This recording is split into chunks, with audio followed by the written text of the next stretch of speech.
All right. Howdy, howdy, howdy. So glad that everybody is here. It was fun to do the sound check during the countdown timer to make sure everything's working. Get something in your ear. I had them in my ear because I was listening to the music to make sure everything was sounding good.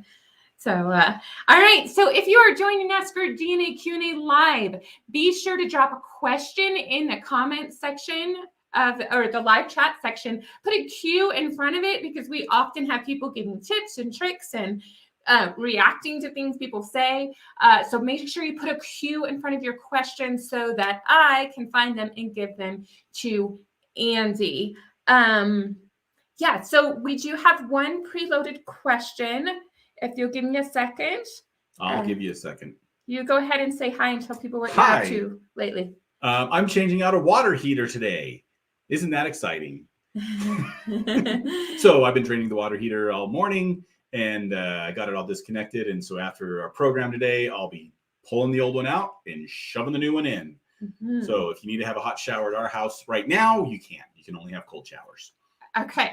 So today, we're going to start off with a question from Suzanne McClendon. She had been featured previously on a DNA deep dive, a research deep dive about this pesky second great grandmother of hers who happened to be a servant. And when you're looking for a servant and seeing how they're connected to people, it gets kind of tricky because servants don't always get the documentation that homeowners do. So we're going to tackle her question, and then we're going to give you guys more time to put your questions in, and we'll start going through those. All right, so it's a 3-slide question. 3 slides. Okay. It is. I'm cleaning my glasses. So. Okay, well, hopefully. And then I'm going to put on chapstick on air because my lips are dry. Okay, so how do I find the parents of a second great grandmother who appears to have been dropped onto this planet via an alien spaceship? You've covered it before, which is what I had mentioned, but nothing seems to work with this woman, not even DNA. I haven't been able to find her in the 1920 census, which would have been her last. I know where she died in 1926, but I have no idea where she was in 1920. And the look for neighbors strategy doesn't really work because she's not living with the same household of people because she was a servant in one of those households, if I remember correctly. Also, I have never found any advertisements for the servants like you suggested for me to search for when I found an 18-year-old servant with the same name of the aunt of the 1880s. Sorry, that's covered up a little bit. Let me hide that for a minute. In the household of the servant of the 1880s. All right, so here's the last question. When you have a lost cause, stubborn ancestor, how do you just give up and redirect your efforts to another ancestor who, of course, is just as worthy? I can't seem to let Maggie Williams go. Okay, so I would say first off, don't necessarily let her go, but change strategies. And by changing strategies, you're going to let her go. What do I mean by this? Now, you had mentioned this is a second great grandmother, right? Mm-hmm. So you have 16 of those because you have 4 grandparents, 8 great grandparents. You have 16 second great grandparents. What, at least from a DNA standpoint, then you say that not even DNA has worked for this.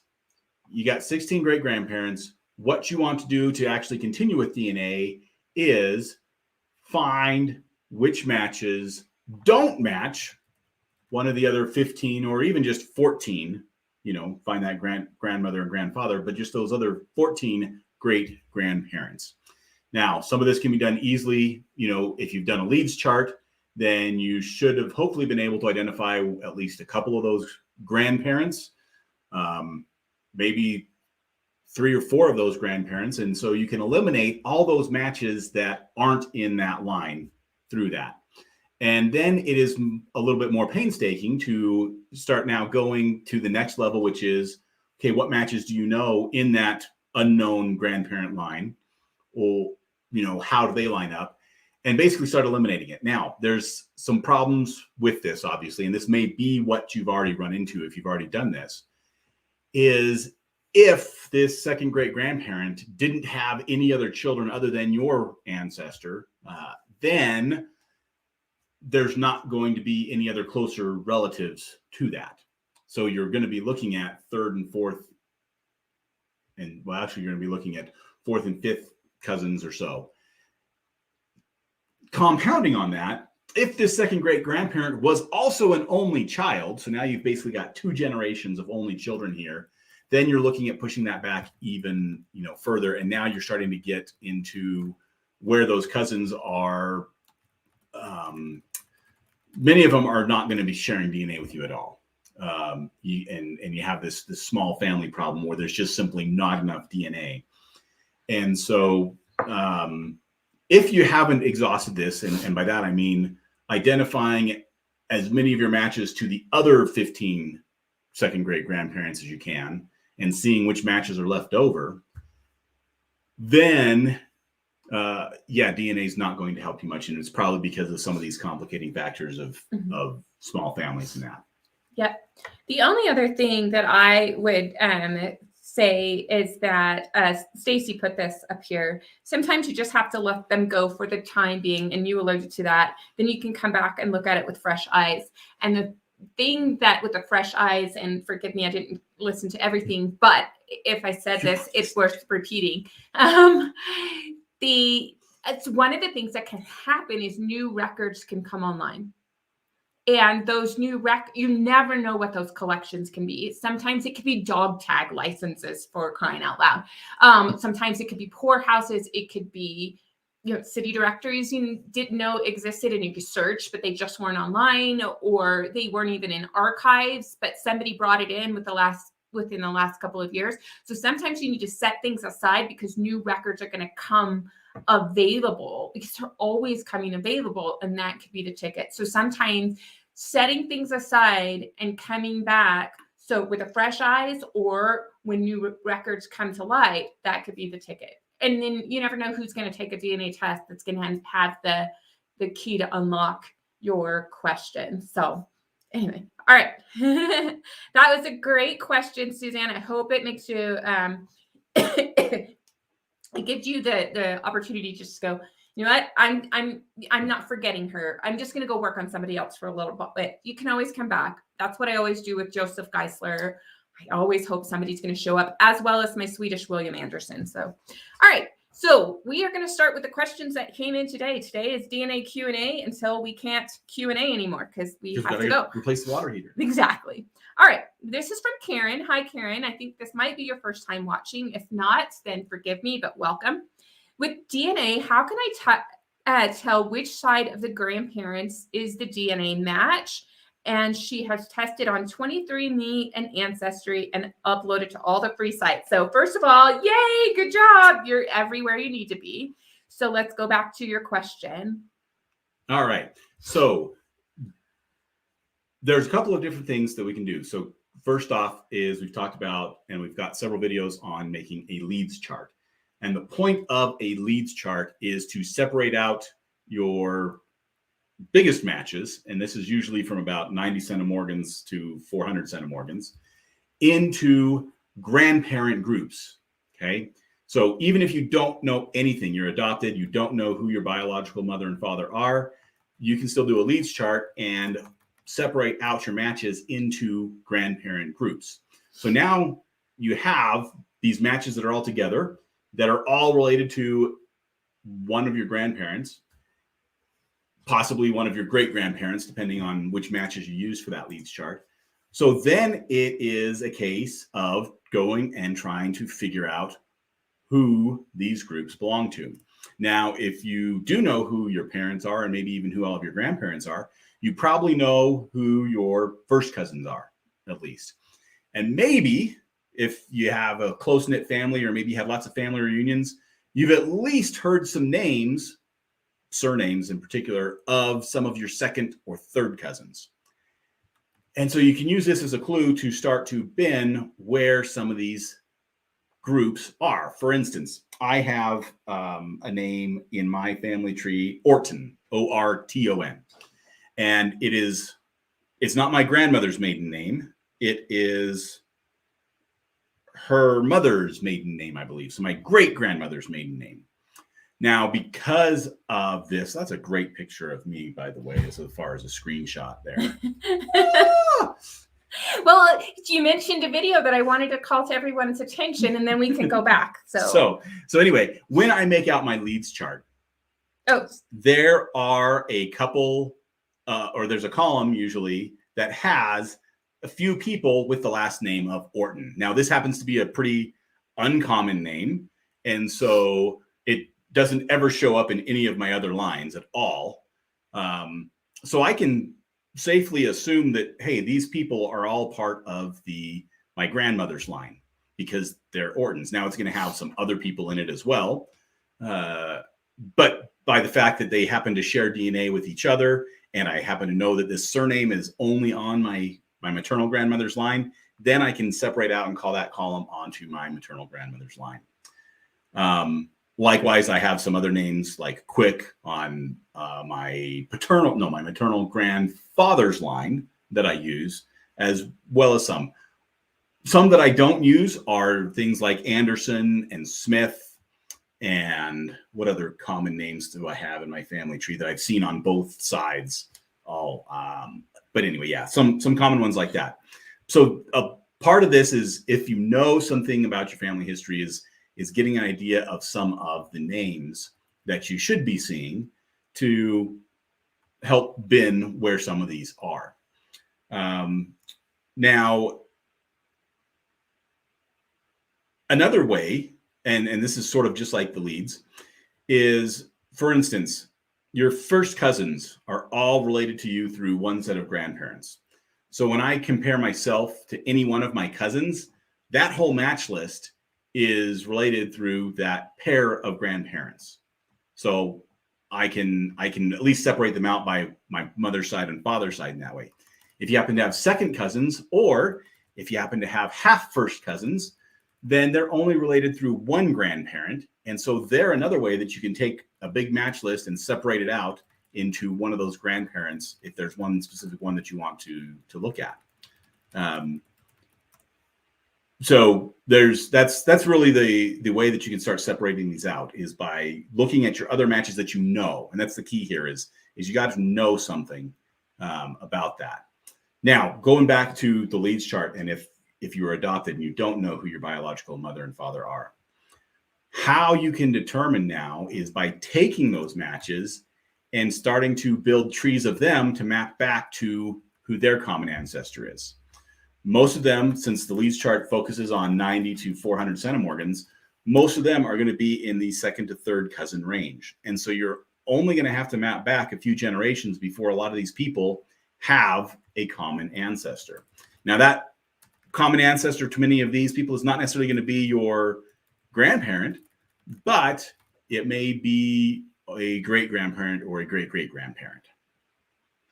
How's that? That sounds awesome. I did want to mention something really quickly. So I have to grab it for a second. A moment ago, I kind of shrugged because you asked me about my names in your family tree, and I don't know. And so I had a reason why. I recently made a video, not that one, made a video that I want to call to your attention.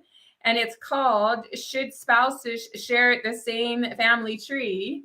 And you're gonna love. That's a nice view of you. See, that's a good one. And so I'm gonna copy the link to that and drop that here in chat. And so there you go. Should spouses share this? Spouses share the same family tree. I can't type and talk. Tree. Anyway, and that's a video worth looking at. And it's a great discussion. It's been a really good discussion. So I just want to bring that to everybody's attention. Yeah, real quick. I liked Stacy's comment here. My grandma's first cousin was a Miller, nice common name, who married a Smith, also nice common name. And she hyphenated it to make herself more recognizable. So there was somebody who was thinking about future genealogists. Yeah. And you know, what's really interesting is I was running into someone at a swim meet and I won't say her name, but her name is hyphenated because she got married at 30 and she'd spin that name. But when I talked to her, I was like, hey, there's a genealogical implication to that, because now you can identify your heritage to your children. So the kids don't really like the hyphenation because it's a really long name. But genealogically speaking, it's kind of great. All right. So you ready for the next question? I'm ready for the next question. All right, Karen, I hope that answered your question.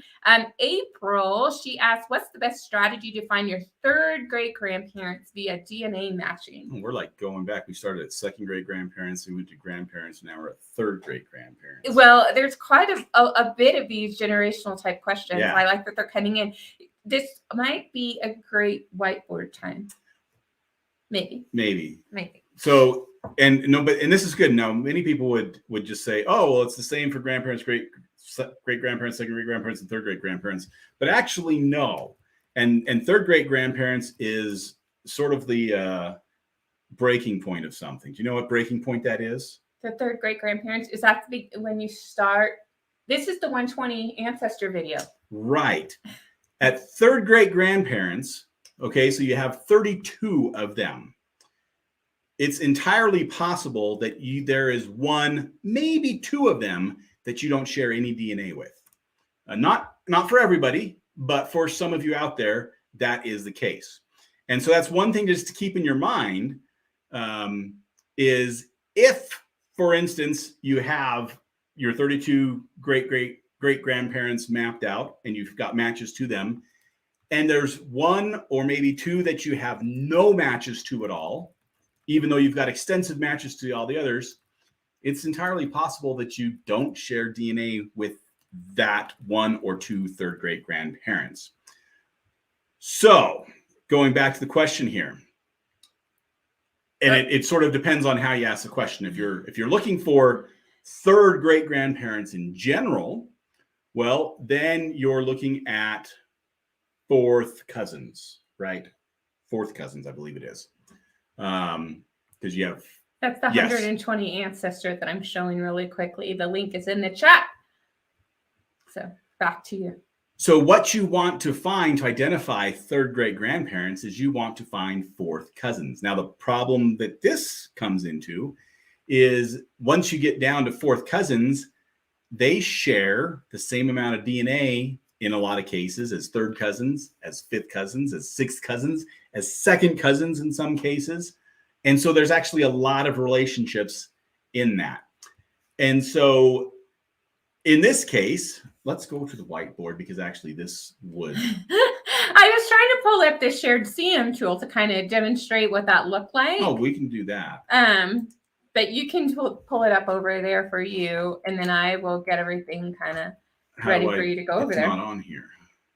Yeah, you got to add it to the screen. Present. Share screen. Share screen. And then go to window, and there you go. Your DNA Painter window. There you go. Okay. You did it. So on the DNA Painter website, if we go to Tools and the Shared CM tool, we can see where this can be a problem. So for instance, we need to be looking at fourth cousins, and that's going to be related to our third great grandparent. So they share on average 35 centimorgans, but can share between 0 and 139. So let's just take the maximum of that, 139. And we can see that besides being just fourth cousins, we see some third cousins, second cousins. Oh, I didn't even think about first cousins once or twice removed. So that's on the maximum side. Now on the minimum side, it goes down to 0. And you'll notice that on fourth cousins, well, 0, well, that's fifth cousins and sixth. In fact, fourth cousins or third great grandparents is the tricky one because those fourth cousins share the same amount of DNA as you could have pretty much for all the rest of the chart, other than your close relatives. So it's hard just from DNA to distinguish who is a fourth cousin or a fifth cousin or a sixth cousin. And so one of the things that you can do is, let's say we have two matches and here is you in the middle, okay? In this, remember these people have parents and we're gonna just forget your parents for right now. Aww. I know that's sort of mean to say, but we're just gonna forget your parents for right now because what we want to find between these two matches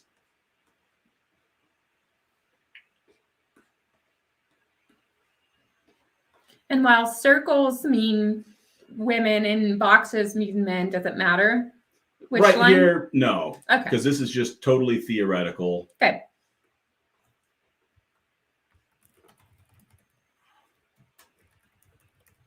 Oh, I can't go any higher. I got to move my pad down so I can go higher. Okay. So if you can find some genealogies of these two matches, at some point, hopefully, they are going to line up. If, here's the big if those two matches happen to be related through just one of your parents. Now, if they never line up at all, if they never match up, it might be that those two matches are on one through your dad and one through your mom. And so that's the other tricky part about that is this ends up being a lot of work, and at least half the time it ends up being dead ends. But let's say, for instance, that you do find two matches here that they line up and you share DNA with both of them. Ideally, they share DNA with each other as well. Okay. And that would be called triangulation. No. No. That just means that they share DNA with each other and they share DNA with you. Oops. Triangulation is at the same spot on a chromosome. Exactly. Sorry about that. Exactly.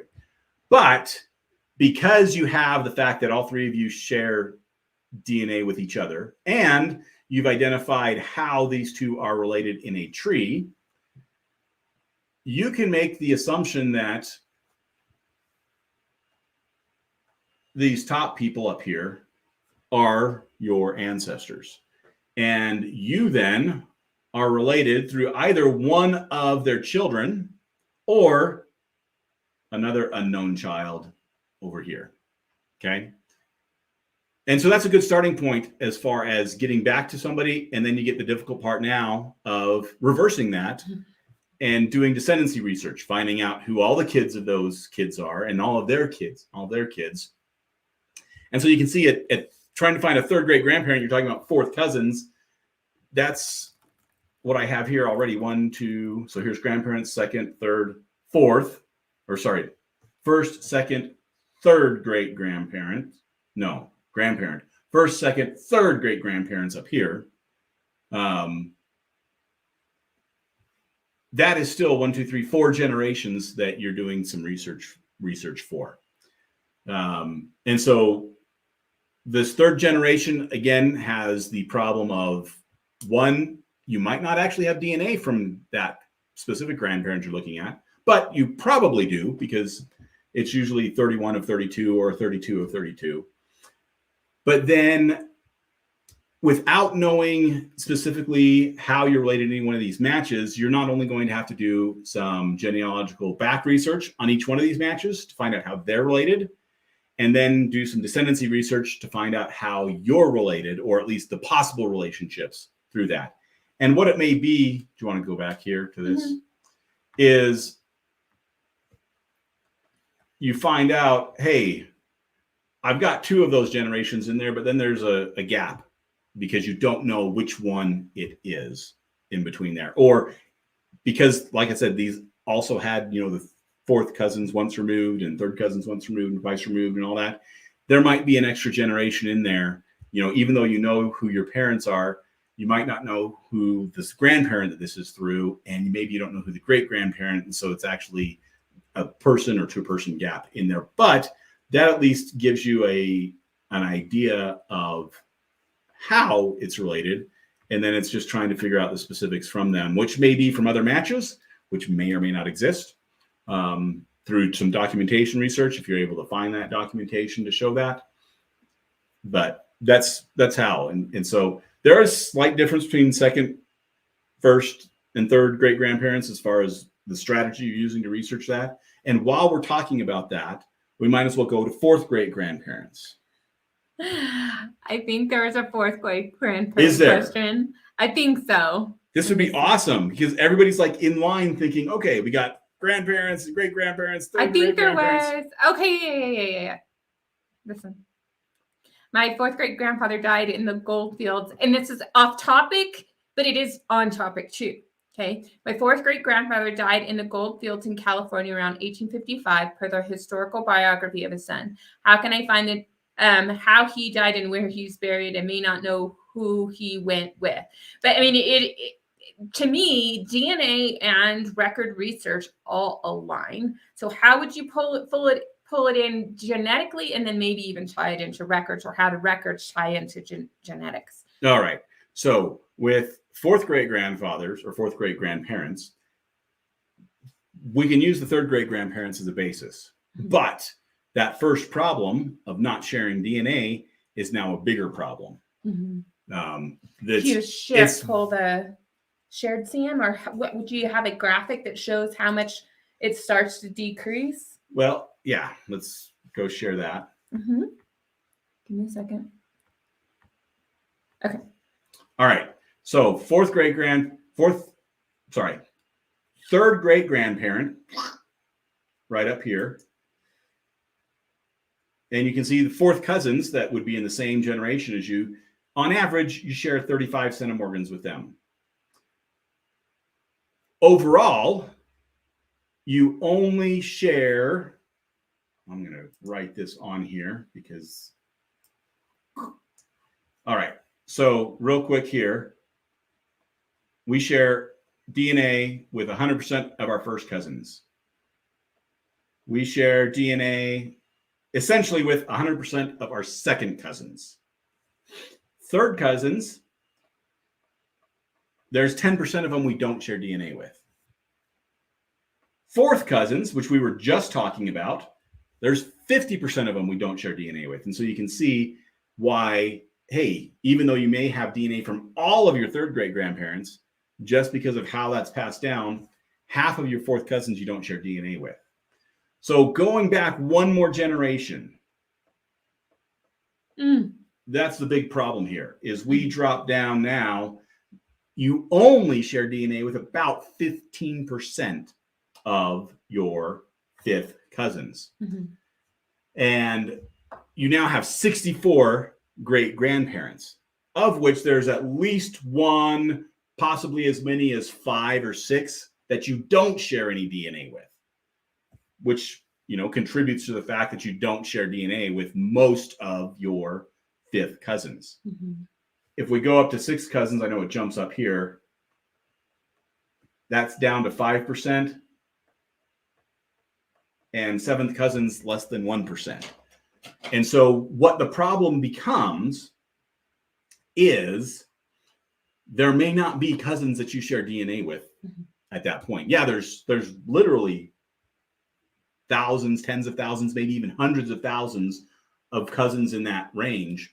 But because there's so few that you share DNA with, and you've got so many different great grandparent lines at that point, you may not have the matches that you need to be able to do that. So people that start at fourth great grandparents get really frustrated because it's getting on the edge of what DNA can do. And so my overall takeaway of what you're saying would likely be is start with yourself, validate each generation out, validate your first cousins, validate your second cousins, and then your third cousins. And then when you have these fourth and fifths and all the removeds and halves and all that other stuff, you're seeing how they're linking in, and then you're creating this cluster thing. Now, this was a record question, and we will slip it in. How do you find out how he died and where he's buried? Now, I've done about this much of California genealogical research because I'm studying the Southwest and New Mexico, Colorado, and so forth. The problem with the 1850 is there are not a lot of records kept about birth, marriage, death, and even there is some land record being kept at this time period. But I can't remember when California became a state, either before or after the gold rush. But one of the first things I would do is I would always go to the Family Search Wiki and look up California and learn genealogy history for the records. When do records begin to be kept and by whom and where they are located? The Family Search Wiki is ideal for that. And all you have to do is Google search Family Search Wiki California, and then it will take you to the portal page. The other thing to keep in mind is you should always check newspapers, because you're going to do some sharing? Please share. I can share.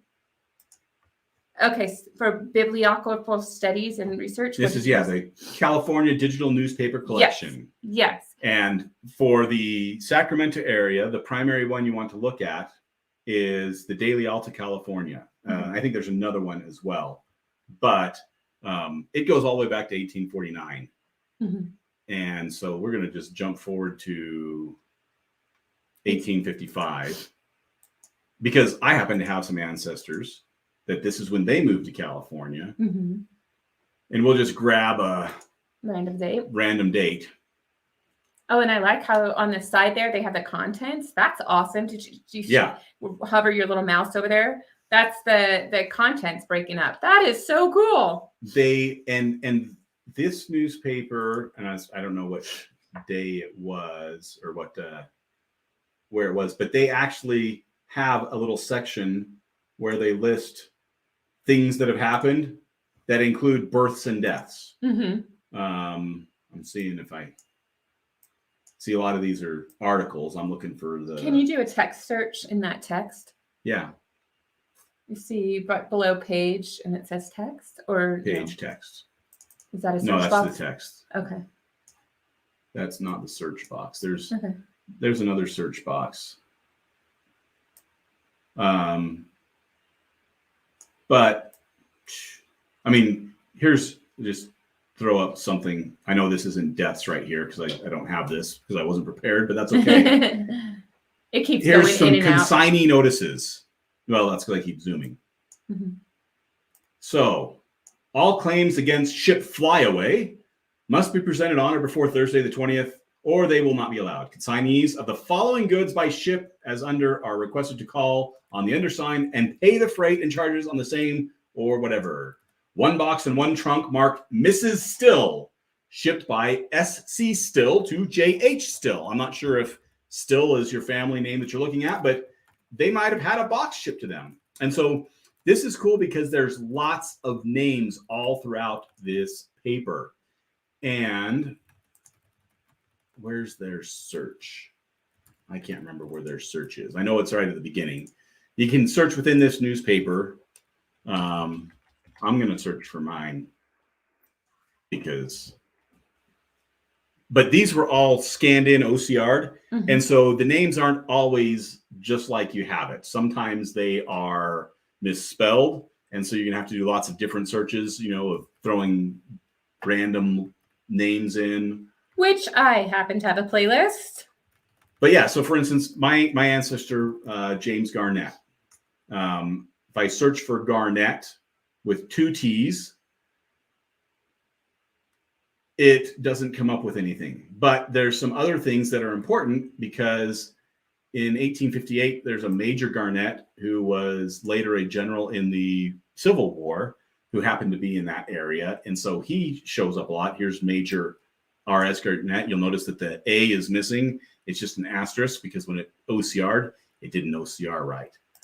If I do Garnett without 2 T's, I can find, hopefully. Okay, see, now we're getting the Stone Garnett. Yep.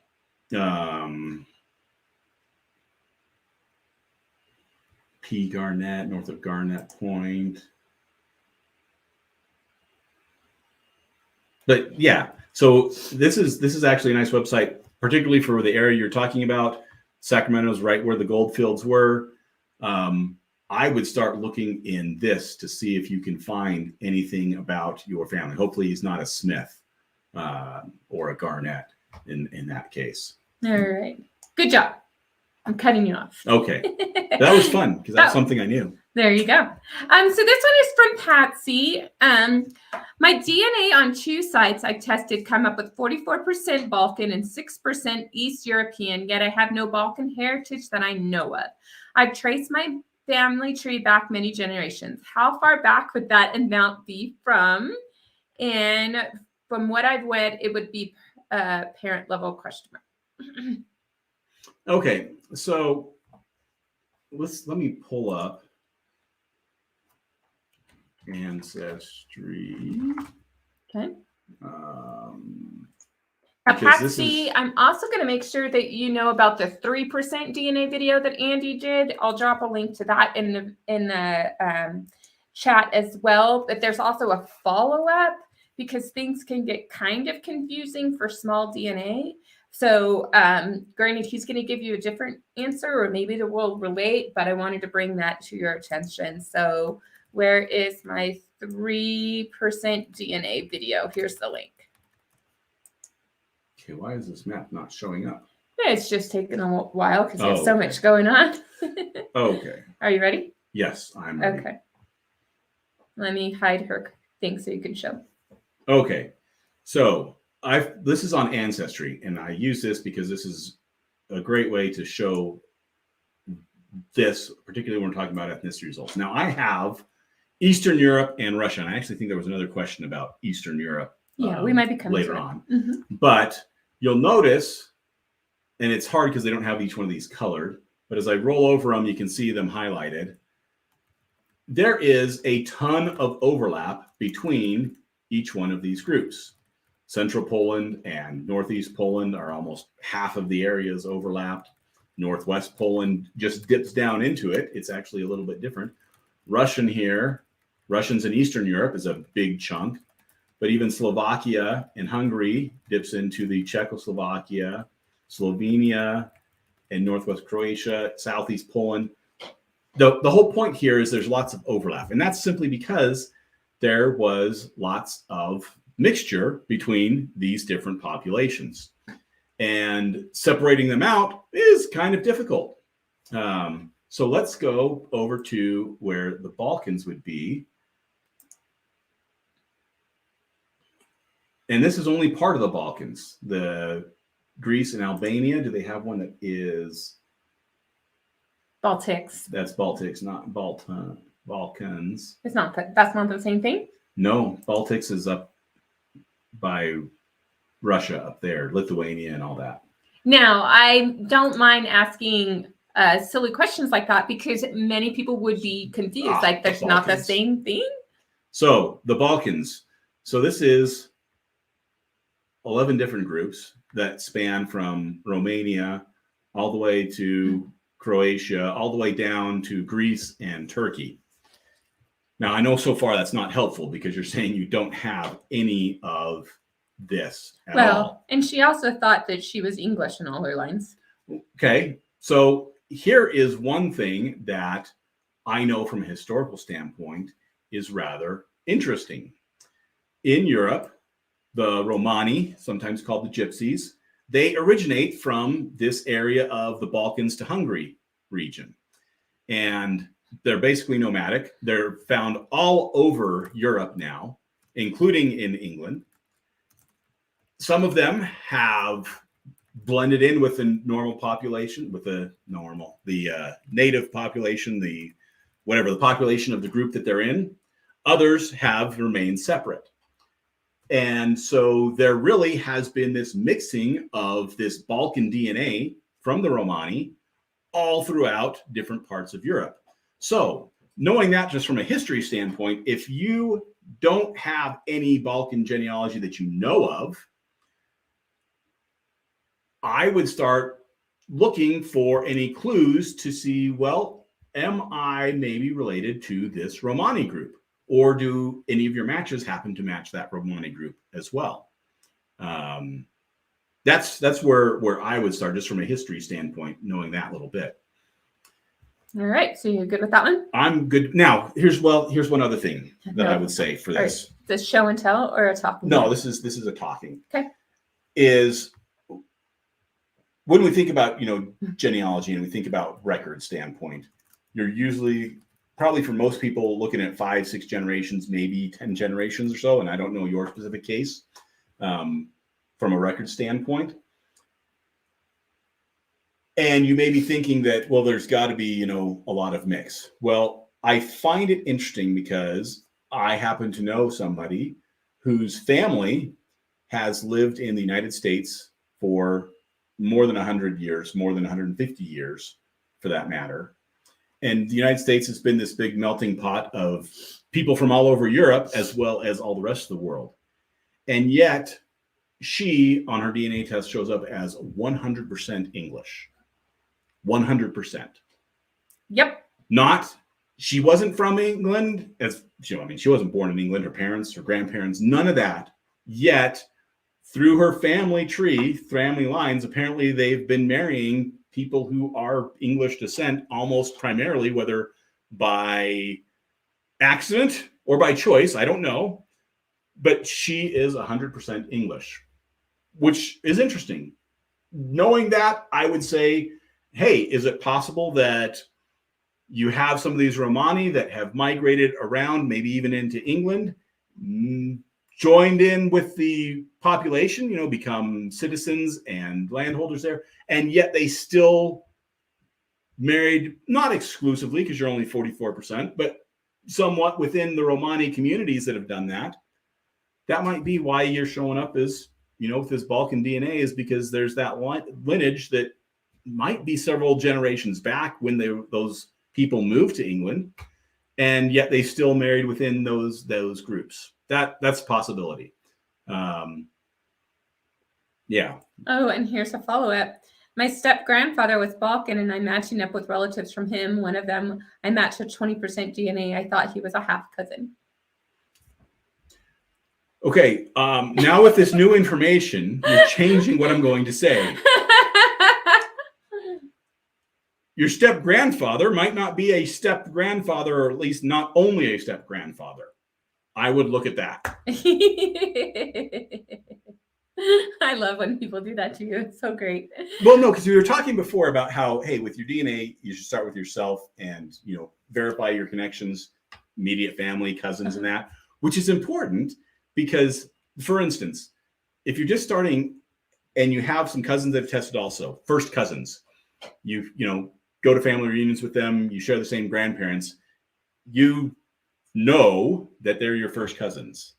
Well, check the DNA, because at that level, first cousins, they might just be half first cousins, and they're going to have much less DNA than what you would expect. They could also be a sibling. They could also be a sibling that you didn't know about. A half sibling. A half sibling or just a sibling, because sometimes the child gets adopted by the grandparent. There's a lot that happens. So check that. And in this case, Patsy, I think that might be something that's happening here. If you do have this relative that has this Balkan ancestry that you wouldn't have expected, that relationship might not be what you've been told all this time. Thank you. You answered many questions, as I wondered if there was any other way apart from what I thought was sus. A virus. So thank you. Obvious. No, a virus. Oh, obvious. Obvious. It looks like obvious. a virus. I was going to say, viruses cannot change your DNA that way. No. They can change your DNA, but not in that way. I'm so glad I'm not the only one who has typo problems. Hey, hashtag typo problems. It's the Balkan virus. All right, so you just dropped a video this week about not including siblings in a super kit creation on GEDmatch. So why don't you explain the GEDmatch process briefly? You don't have to go through every step because we do have videos about that, but go ahead and just give us an overview, please. So think of it this way. This is your ancestry DNA. This is your MyHeritage DNA. They have SNPs, but some of those SNPs are not the same. Mm-hmm. The SuperGit process is basically taking and putting all those SNPs together so that you have more SNPs. So it is ideally more accurate as far as who you're going to match and the amount of centimorgans. It's going to be able to tell where that segment is better. And and it will have less false matches because you have more DNA that you're potentially being able to compare. Now, the best case is comparing superkits to superkits, but I'm not sure that you can compare. Yeah, you can compare. They allow superkits to be looked at. So that's the best, but there's not enough superkits out there to really do that. So it's up to everybody to make their superkits so that we can start really comparing superkits to superkits to get the best match available. That's actually a good video. I'm going to have to find some super kits of my matches to see whether or not that's going to be hard to find. I'm going to have to, yeah. So, but that's essentially what we're doing is we're taking the information from both kits and smushing it all together. Okay. This is from Smart 451. I am my father's only surviving male child. Best DNA test for my father's side of family. How much money do you have? That's what it ends up being. If you don't have much, then just get an autosomal test. Anything from 23andMe, Ancestry, those are usually the ones that I recommend, because then you can transfer it over to MyHeritage and Family Tree DNA. If you have plenty of money, besides getting an autosomal test, that's not a don't do that, then also get a Y-DNA test for yourself from Family Tree DNA. Yeah. Okay. It was funny that Smart said, I'm listening without reading and keep mishearing Vulcan as Vulcan. Yes, it's the new Vulcan DNA that we have. Because didn't Spock come to Earth like anciently or something? I can't do it. I haven't watched the Star Trek movies. All right. Yeah. Okay. Maybe the Vulcan DNA is Vulcan DNA. Maybe. All right. Okay. Grandparents from Hungary and Czechoslovakia, the regions at birth in late 1890s. DNA on their side says Eastern European Russian, which is a huge area. Why can't they be more specific? Is this the great at continental, but not necessary location? Yeah. Come and share the screen again. Okay. Give me a sec. So it all has to do with what people did historically, namely who they had children with and where they decided to move to. And throughout the world, there's natural barriers. For instance, one of the big barriers is the Sahara Desert. And because of that, sub-Saharan African for really the last 10, 20,000 years has really remained within itself, you know. On the other hand, this whole mess of Eurasia here is rather connected. And so there's been lots of migrations and lots of people having kids, lots of places. And so you actually see a lot more admixture between, you know, Far East Asia and Far West Europe than you do between even the Middle East and Sub-Saharan Africa, even though they're much closer together. So what you're talking about is you're talking about Eastern Europe right here, which is the nexus of all of this. So when you think about it, you know, the invasion all the way back to the Mongol invasion that went into Europe and the Huns into Hungary, well, they came across here, right through Eastern Europe to here. Just going back a couple hundred years, Napoleon's army came from France and went all the way over here to Moscow, you know, with the army doing their pillaging and raping all throughout. And this whole region, it has been a constant mess of people moving, new people settling, people killing, people wiping everybody out. It's a lot of it is great fertile land. So, you know, societies grow up around it. Ukraine right here is basically the breadbasket of Europe. There's lots of rivers. There's lots of waterways. It's, I want to say, easy to navigate, much easier to navigate than most of the rest of the world. And so it's really hard to distinguish between, hey, which DNA do you have right here? Because it all looks the same and it all overlaps. Yeah. Okay. So yeah, Eastern Europe is one of the most difficult places of all the Europe, which is bad enough as it is. Okay. Here's another question. How can you differentiate between two brothers who could be the possible biological father? All right. Well, two ways. One, if you have their DNA and if you don't. Okay. You have their DNA, it's really easy. You compare their DNA to the child. One is going to come up as the father, one is going to come up as the uncle.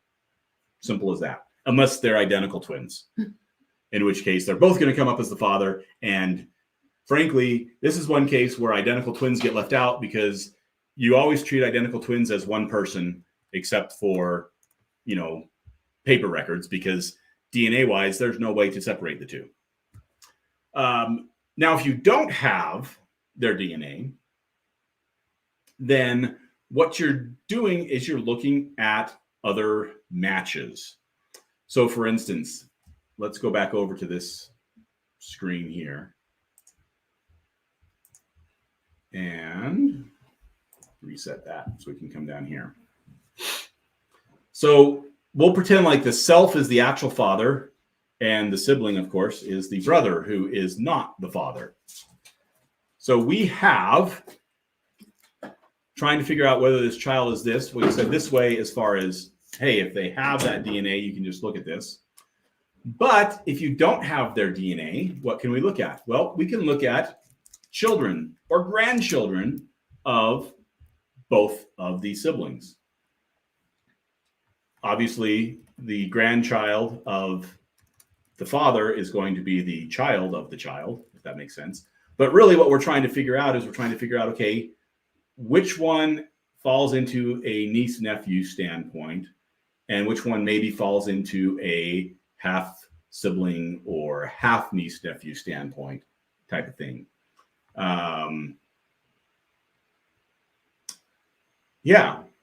So and probably usually where this question comes up, particularly because it's two brothers, is because you've used Y-DNA to identify where somebody is. And now that tells you the family, and now you've got to separate and figure out, okay, which brother is it? So from a DNA standpoint, that's how. Or not even that, because in autosomal DNA, you used somebody contacted you about my grandmother's biological line, and we had 4 possible brothers, and we were getting kind of close because it's my grandmother's biological grandfather, right? Mm-hmm. And so you have shared, and it's not as clear. And so then the next thing you had to do is figure out who was at the right place at the right time to make babies. Right. Now, if they're in the same location, it makes it harder. But this woman was in one location in Ohio, and the others were about 40 miles away, except for one who was within a 2-mile radius of where she lives. And they both happened to work at the same location. So probably that one. So anyway, sometimes you have to take the DNA and the records and put them together. Right.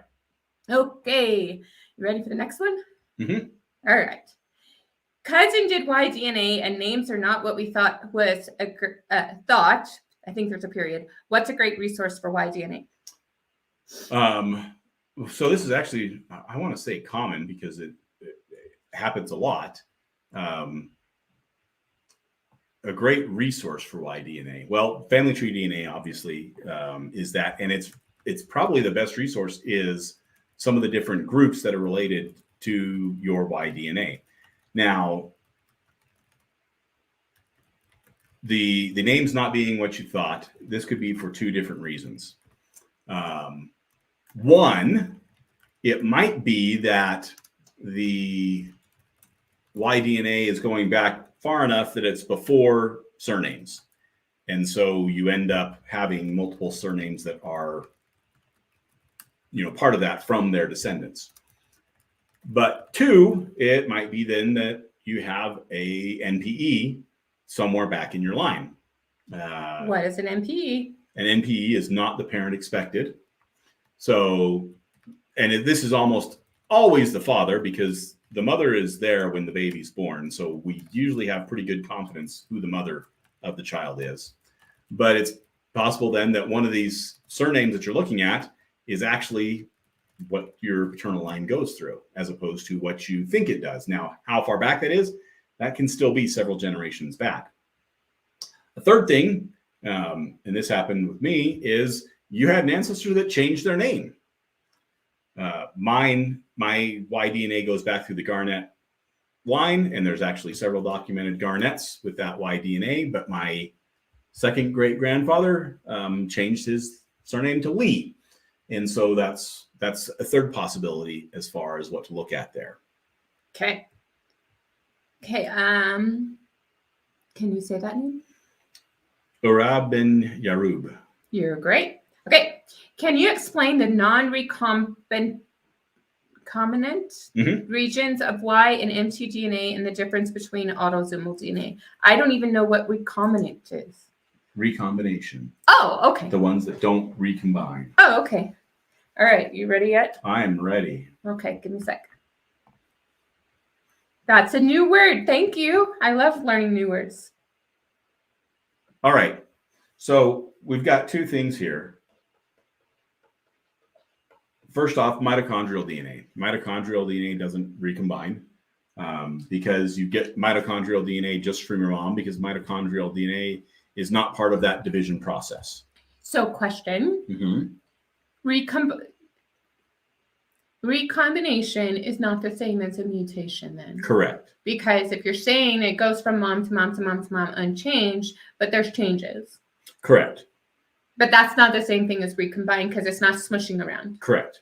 Okay. If that technology is awesome, give me a like in the chat. Just say like it. Yeah. And so what it is here is a cell. You've got the nucleus of the cell. And then you've got these other little things in here called mitochondria. Mm-hmm. Now, the mitochondria is where your DNA for mitochondrial DNA is. When the cell divides, the nucleus basically divides after it multiplies, so that there's DNA in both sides. Mm-hmm. And then you have the whole cell divide. So you'll notice, hey, this nucleus, it has something going on between it, but you don't have your mitochondria dividing in half. You have overall some mitochondria on one side of the cell and some on the other side of the cell. But in the end, both of the daughter cells have the same mitochondria. And so that's why your mitochondrial DNA, it doesn't recombine and it gets passed down other than the mutation thing.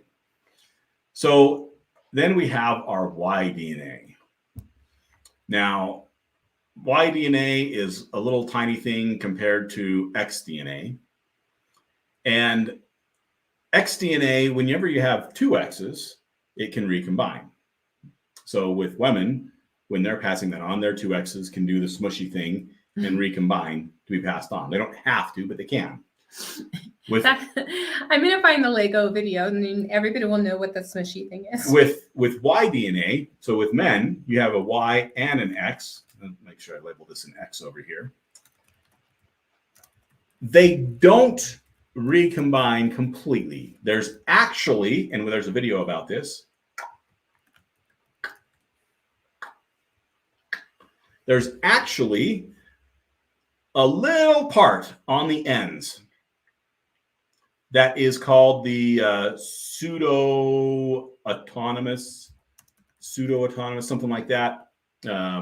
And that part can recombine. Now, there's not much, and this is really small, okay? We're talking, I believe, less than 500,000, maybe as much as 1 million or 2 million. Pseudo-autonomous region, the PAR region, that's what it is. Pseudo-autonomous region. So that can recombine between it. But it's not even 7 centimorgans long. And so from a test, you're not going to see this DNA unless you're looking down at the SNP level and that. And so all the rest of this right here is the non-recombinant region of your Y DNA. And so that's the part that gets passed down from father to son completely unchanged. Whereas autosomal DNA is your chromosomes 1 through 22, which does its smushy thing. Did you find the Lego video? I did. It does the smushy thing back and forth that can recombine. And I found this pseudo-autosomal region video. Is that the one you were just referencing? Yep. Okay. I put that in the chat too. All right. You can take this off. I can. All right. So let's go back here. Give me just a second.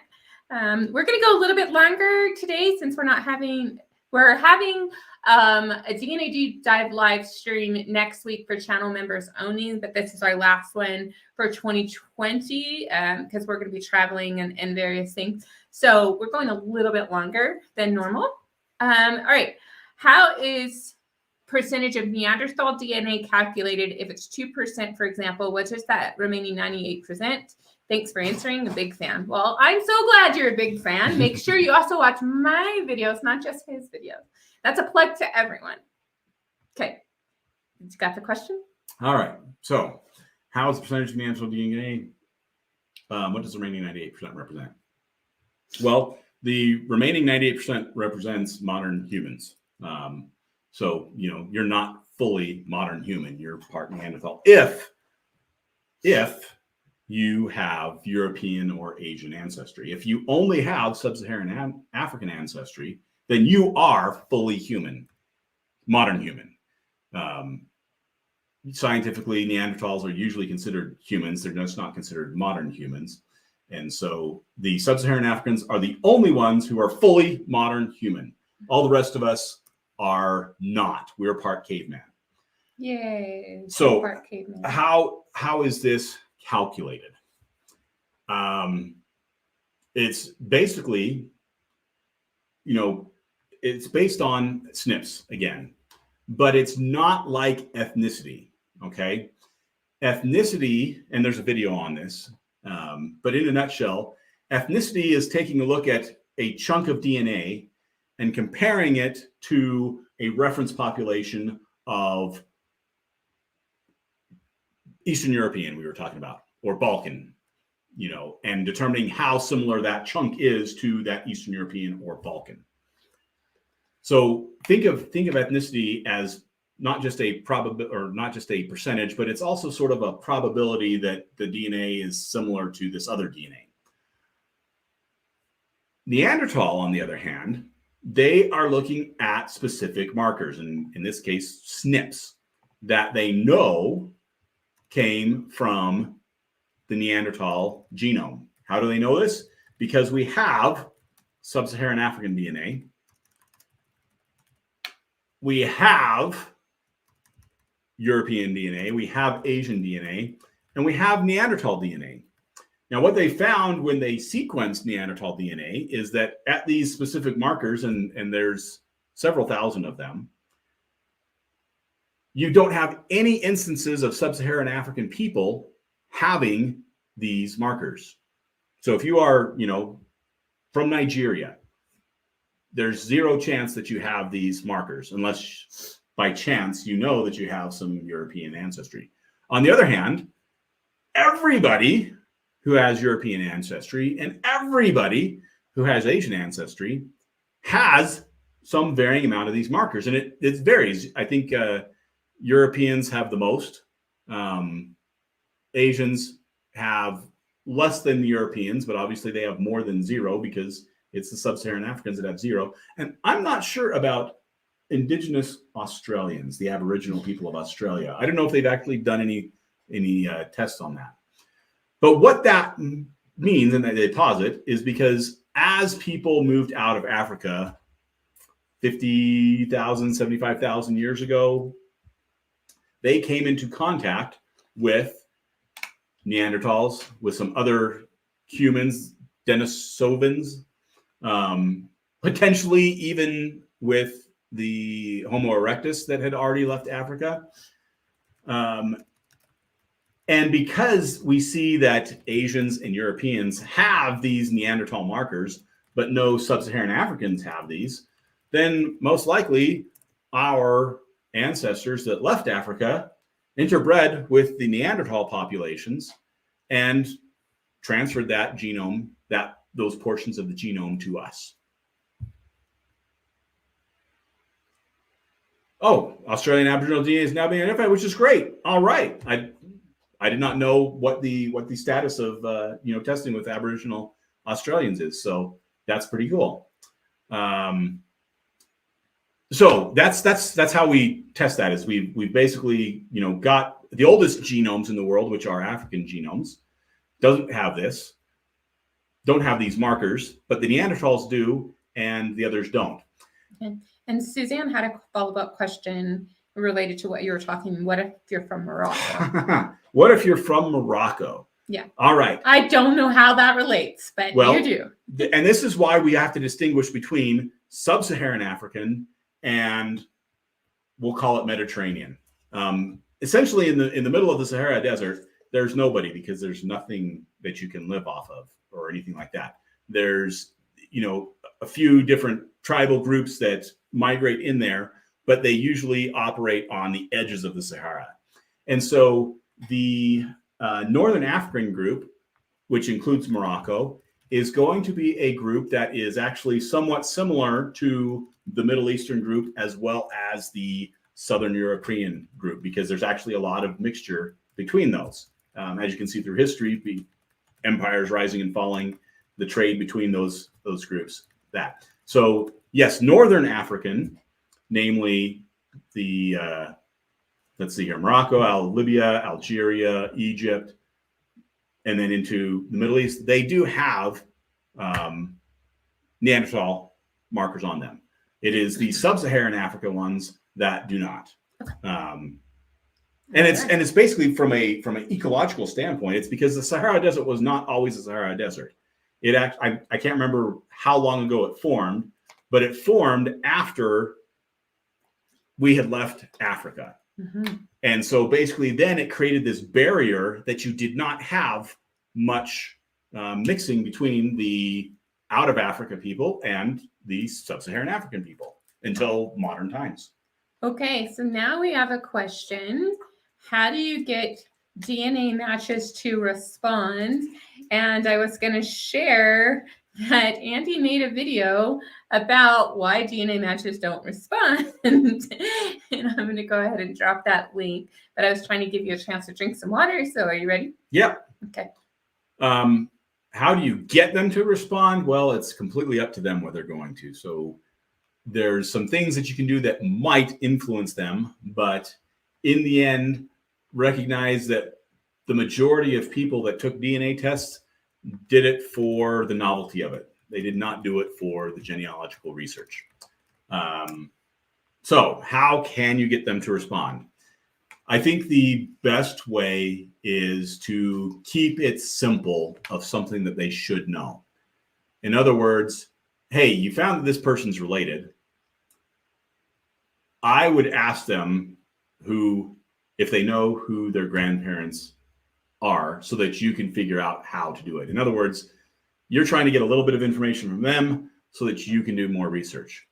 Now, it would be great if they would do that, but again, knowing that most people that tested did not test for genealogy purposes, they tested for the novelty of it, all you might get out of them is the name of a grandparent. And so I would start with that. But you can do paper stalking from it. And yeah, you can paper stalk and figure out who people are, especially with the internet. People completely overshare on Facebook and Instagram and whatever other things people use. Mm-hmm. I've built lots of people's family trees without them knowing it, simply by figuring out who they are from their username and whatever other, And we're not doing it to actually stalk. We're doing it for genealogy paper trail purposes, right? To get the answers to build our family tree. And that's why we have this thing called #paper stalking. All right. So no actual stalking allowed. All right, Cooper. What would you do with a large number of DNA matched to a second great-grandparent, but no one has the same third great-grandparent? No one has the same, matched to a second great-grandparent. What would you do with a large number of DNA matches to a second great-grandparent, but no one has? That seems odd that you would have. Well, and I guess here's what I would say is there must be something if you all have this same second great-grandparent, but you don't have the same third great-grandparent, then there must be a common problem with the genealogy records. In other words, let's say that you're all related to this John Smith. And this John Smith from Connecticut has gotten conflated with the other 12 John Smiths that lived there at the time. Because remember, and this is hard and fast, you only have one biological mother and you only have one biological father. So if you are all related, and we're assuming that, below is correct, to the same second great-grandparent, That second great grandparent still only has one biological mother and one biological father. So there's something wrong with your paper record trail in that case, that you're having lots of names. And that's not uncommon. And Suzanne made a great point. Maybe a lot of folks chase the wrong rabbit and have the wrong third great grandparent recorded. Yeah. Because this comes to the point, I'll give you an example. So my second great grandfather, Joseph Geisler, the one I wrote the book about, he died when leaving his wife with 3 small children behind. She remarried very quickly because the oldest one was 4.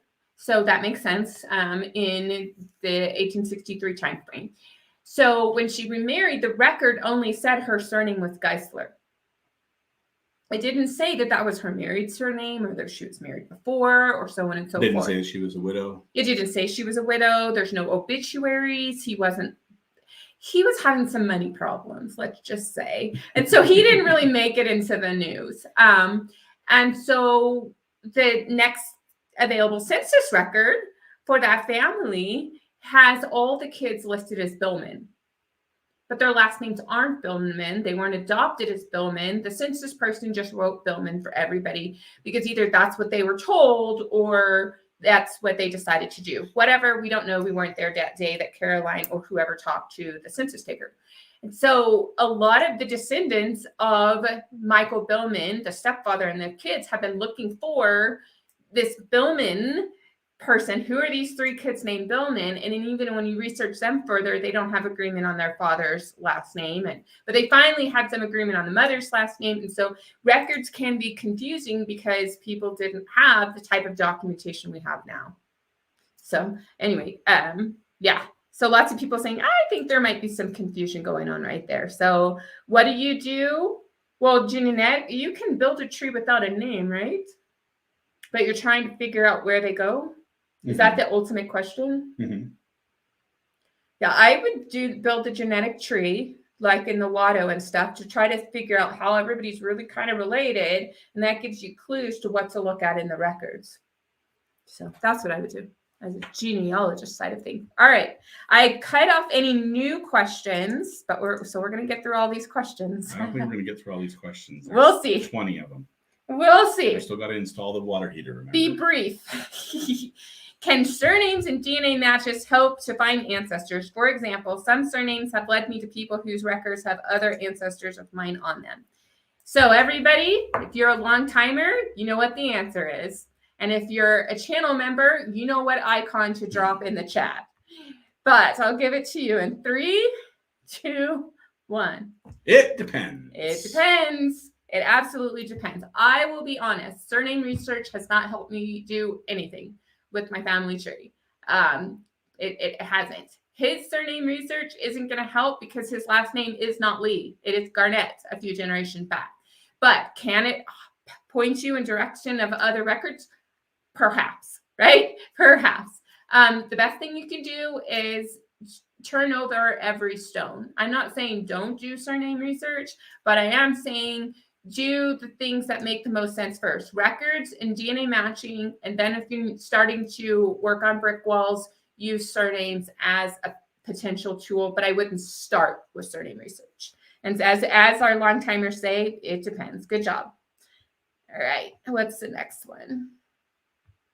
Okay. Born with South Asian DNA, can the sites list Balkan, Greek, Albania instead of South Asian? I do have Balkans on my list. There are a lot of Indians in the Balkan regions, and there was a follower, or maybe Turkish. Some Turkish people look South Asian. I do have West Asian. 90% of Mediterranean DNA is coming from my mother's father, and my mother's father is a mix Mediterranean Slavic. So, yeah, and that's I think what you've hit on there, Steve, is the problem when you have mixing on top of mixing. So we already know that this region of the Balkans is where everybody from East Asia came through, but it's also where everybody from South Asia has come through, and it's where everybody from Europe has come through, and where everybody from the Middle East has come through in the Mediterranean. So it is probably extraordinarily difficult to really separate out what there is. I would expect that probably most people just have a generic Balkans if they have something from that area, simply because identifying the difference between Turkish and Hungary and even Italian at that point is a little bit tricky because it's all mixed together. Now, in your case, you mentioned your father was a mix of Slavic and Mediterranean. Well, that, mixes that up even more now in that region. And so could you have some that are actually South Asian? Yeah, you could, because South Asia is not that far, and the original peoples of that region had migrated. The Indo-Europeans had migrated from what is considered South Asia for these ancestral tests. But wouldn't this also be complicated that they don't have great coverage in reference populations for Asia, most of Asia? We're not talking, usually when we're talking about most of Asia, you're talking about East Asia. Okay. South Asia, you're talking about India, Pakistan, the people that are most closely related to the Europeans.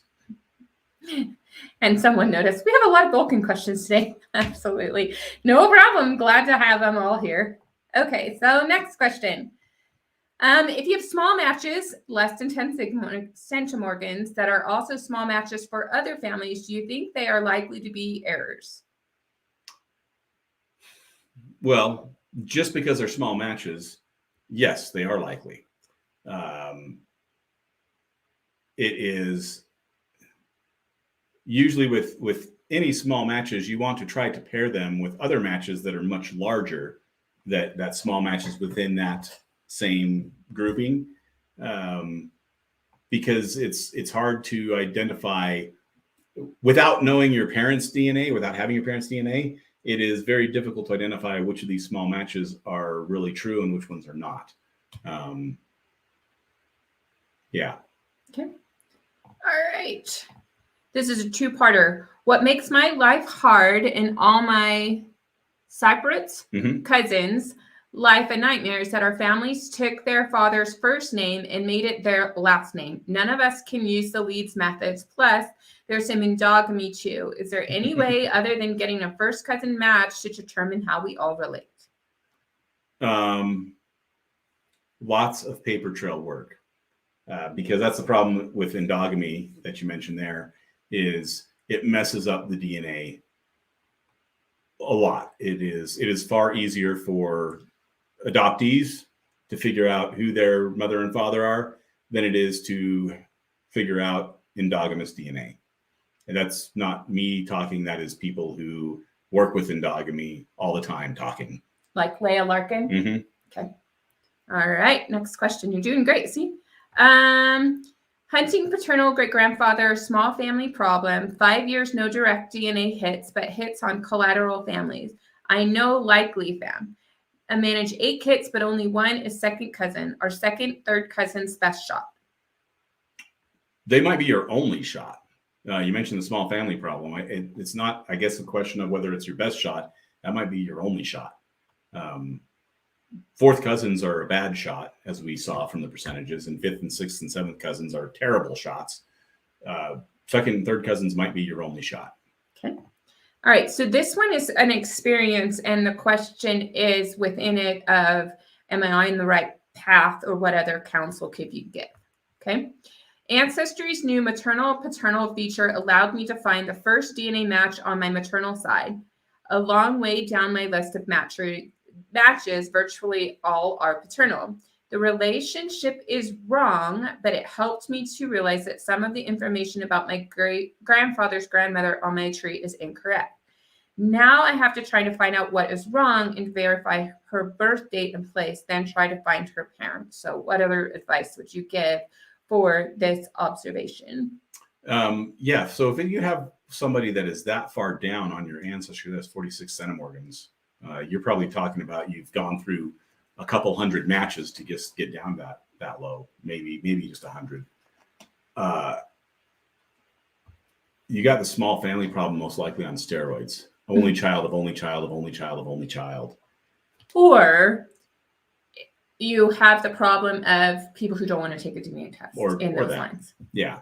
The pseudo small family problem. So in that case,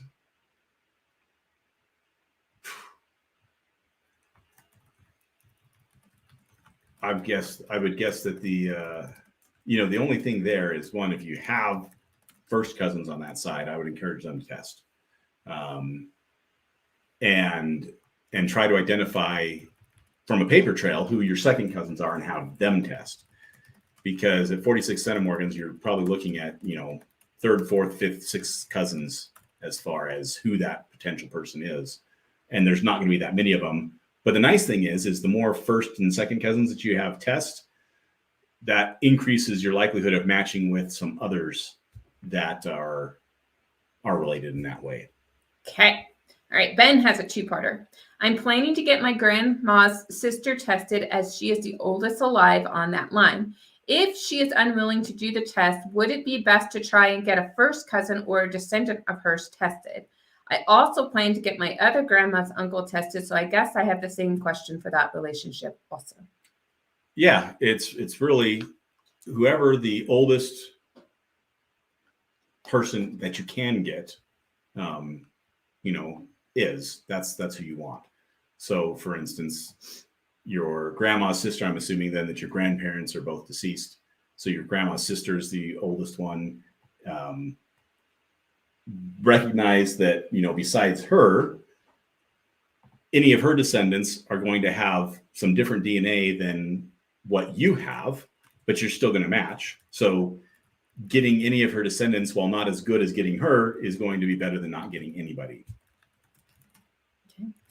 I just wanted to announce that we're not taking any more new questions, but you can ask follow-up questions if we're on topic. So there's one from Orsi Jenkins. If you'll put it in the regular comment section, then in the coming week, Andy will respond to that one. So if you're coming in late, no problem. Just put it in the regular comment rather than a chat. I just want that to be made clear. Real quick, just go back because there was a follow-up from Murray. Okay. So this is the question from before. Yeah, Murray says, I don't have any first cousins that I know of on that side, and I don't know of any living descendants on my maternal grandfather's ancestors.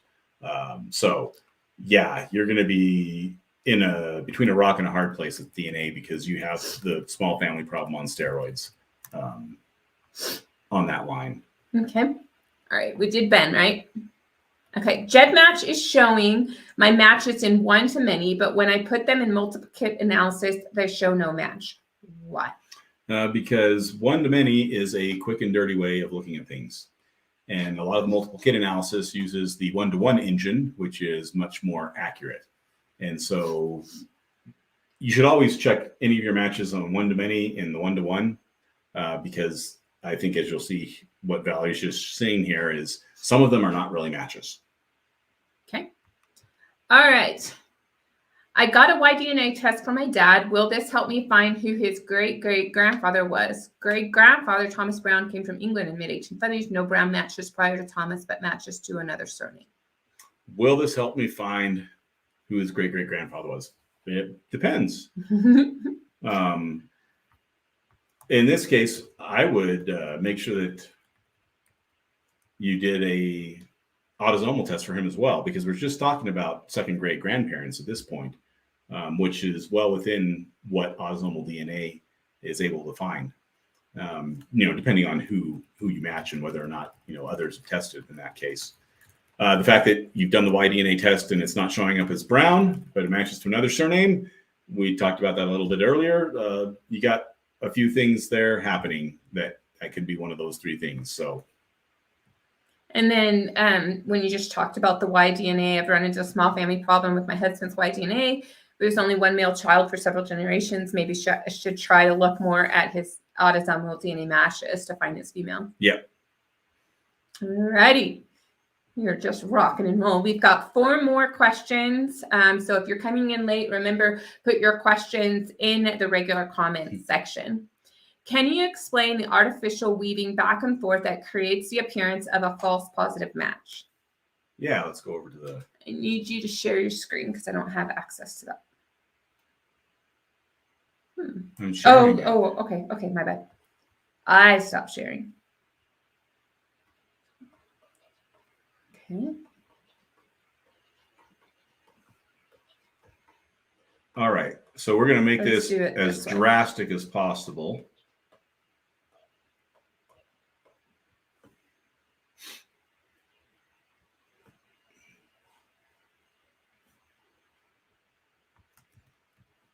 Whoops.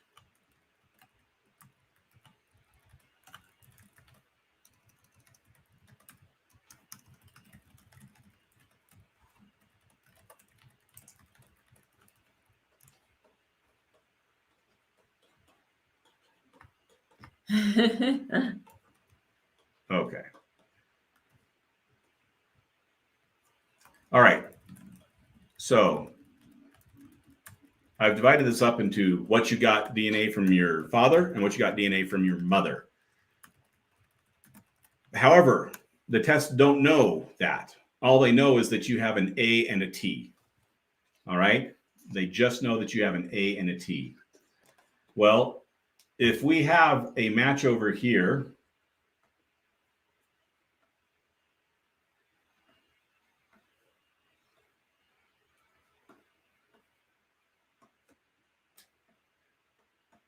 What are you doing?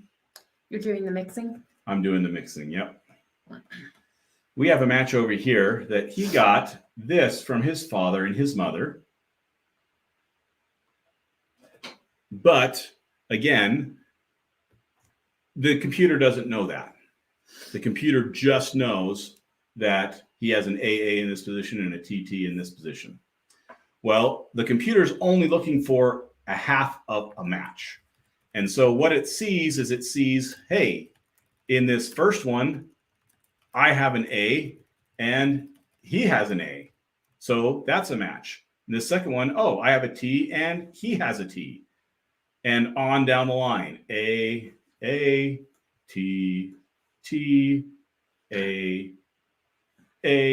And so it thinks that this is a match, even though on my side, it's jumping between the paternal and the maternal chromosomes.